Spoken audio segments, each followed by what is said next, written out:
이렇게 합의를 한 경우에는 나라에서 처벌하고 싶어도 처벌할 수 없는 범죄가 있고, 합의는 됐지만 여전히 처벌할 수 있는 범죄가 있습니다. 성범죄는 당연히 후자에 들어가기 때문에 합의를 해도 처벌을 받습니다. 성범죄 사건은 법이 바뀐 지가 오래돼서 합의를 하더라도 모든 성범죄 사건은 처벌을 받는 것이 원칙입니다. 그런데 처벌을 받는다는 말은 반드시 처벌을 해야 한다는 것은 아닙니다. 따라서 사안이 경미한 일부 사건에서는 합의가 되고 합의 이외에 다른 자료들을 잘 준비하면 검사님께서 기소유예라는 처벌을 아예 하지 않는 결정을 내려주시기도 하시고, 기소유예까지는 아니어도 재판에 넘길 경우에는 법원에서 합의한 자료들을 토대로 보다 경미한 가벼운 처벌을 하기도 하기 때문에 이런 선처를 위해서 합의가 필요합니다. 그리고 또 하나의 이유는 이 형사사건에서 합의를 하면 민사 문제도 한 번에 해결을 할 수 있다는 장점이 있습니다. 보통 성범죄 피해자들은 자기가 입은 손해, 대부분 정신적 손해인데 이거에 대한 배상을 받기 위해서 민사소송으로 손해배상 청구를 하게 됩니다. 민사소송은 한 번 진행되면 시간도 매우 오래 걸리고 또 그 과정에서 비용이 들기도 하거든요. 형사사건에서 합의를 하게 되면 이 민사 문제까지 한 번에 합의를 하기 때문에 시간적, 경제적으로도 많은 이점이 있습니다. 그래서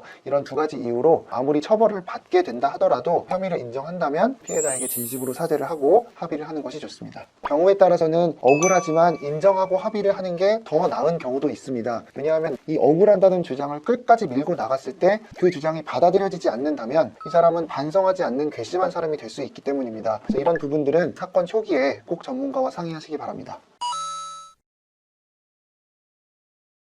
피해자와 가해자가 기존에 알던 사이일 경우에는 서로의 연락처를 알 수도 있지만, 그냥 길 가는 사람, 모르는 사람, 처음 본 사람과 사이에서 일어나는 경우는 연락처를 알지 못합니다. 어떤 경우이든 성범죄는 가해자가 피해자에게 직접 연락하는 것이 금지되어 있습니다. 따라서 합의 절차 진행을 위해서라도 변호사 선임이 필요한 것이 사실입니다. 이때 피해자의 경우에는 개인적으로 사선 변호사를 선임해서 진행하는 경우도 있지만 변호사가 없이 혼자 고소한 경우도 있습니다. 이런 경우에 가해자는 합의를 위해서 수사기관이나 법원에 피해자를 위한 국선 변호인 선정을 신청할 수도 있습니다.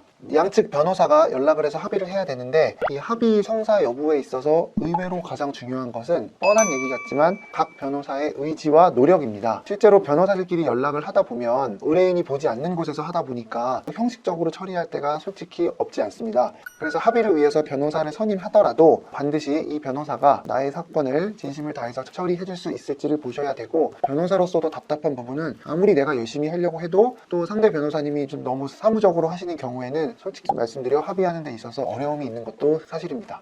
다른 건 몰라도 꼭 두 가지는 기억하셨으면 좋겠습니다. 합의를 했다고 해서 반드시 선처가 보장된 것은 아닙니다. 선처라는 말에서 알 수 있듯 선처는 재량이지 의무가 아닙니다. 그러나 그럼에도 불구하고 처벌 수위를 최대한 낮추기 위해서는 가급적 합의를 하시기를 추천드립니다. 그리고 두 번째로는 합의만으로는 결코 선처를 받기 위해 모든 준비가 됐다고 볼 수 없다는 점입니다. 합의는 범죄를 저질러 놓고 뒷수습을 하는 것일 뿐 이 사람이 다시는 그러지 않겠다, 재범하지 않겠다는 걸 보여주는 것은 아니거든요. 그래서 이런 경우에 합의 이외에 준비해야 될 다양한 자료들이 있는데 이것들은 각자 처한 상황에 맞게 준비하는 것이 매우 필요하고, 이 부분에서만큼은 변호사들마다 준비하는 방법이 정말 다양할 것 같습니다. 진심으로 당신의 이야기를 들어주는 변호사를 만나셨으면 좋겠습니다. 이상 최용희 변호사였습니다. 감사합니다.